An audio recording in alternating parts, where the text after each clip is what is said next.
Scottish Tales, by John Thomas Mawson, 3. A Useless Sacrifice. Or, The Murder of the King.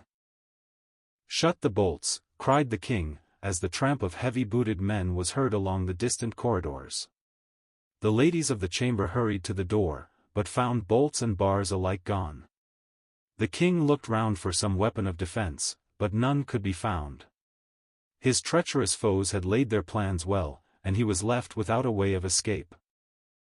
Then the full truth dawned upon him. Sir Robert Grome, who had sworn to dye his best blade in the king's blood, was at last about to carry out his threat.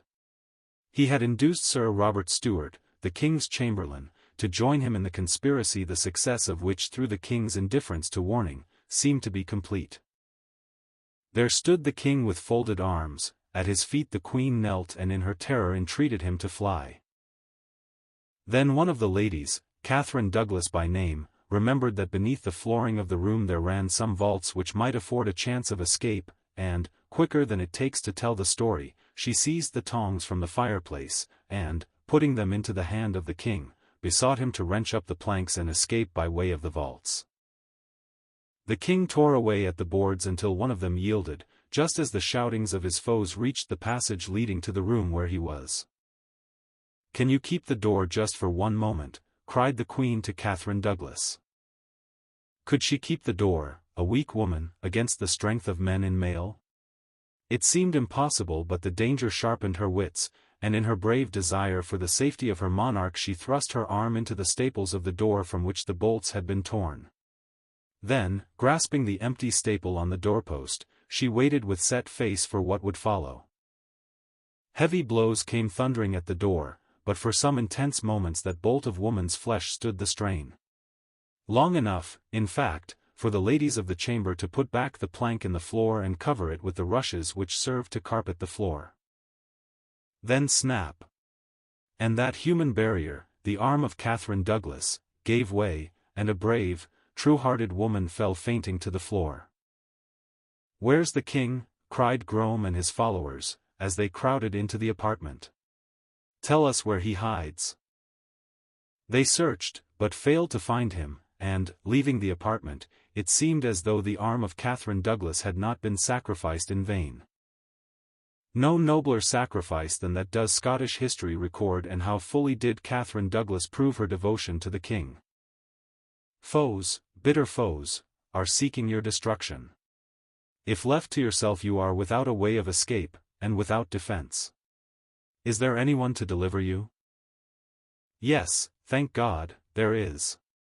One whose love was great enough to lead him to stand between us and the foe, and he has given his life to save us. Will his great sacrifice be in vain? Ah! No, for all who trust in him are put forever out of the reach of the foes. By dying he destroyed him that had the power of death, that is, the devil, that he might deliver those who through fear of death were all their lifetime subject to bondage. But what of the king? He might have escaped had it not been for one sad thing. There was a hole in the wall of the vault leading to the open air, but he had had it filled up only 3 days before, because, when playing tennis, the balls rolled through it and were lost. Thus his only way of escape was cut off.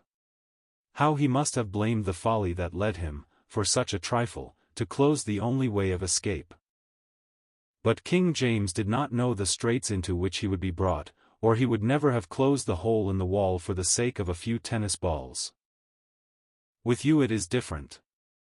You are warned of your danger, and as plainly as possible. God has set forth Christ Jesus as the only way of escape, the only door of salvation. Are you putting anything between your soul and him? Many are blocking their way to life by the most empty trifles. Some allow the applause of men, the prizes of the world, their friends, their pleasures, their lusts, to stand between them and the way of blessing. May such folly be far removed from you, my reader. Those who sought the life of the king rushed to other parts of the monastery in search of him, and he, hearing their footsteps die away in the distance, thought himself safe, and commanded the women to help him from the vault. While they were doing so his foes returned, and the dark tragedy closed in his death. He might have been saved if only he had heeded the timely warning which, alas, he refused to listen to. May you, my reader, never have to say with bitter remorse, when forever beyond the reach of mercy, "Oh, if I had only heeded the warning given me."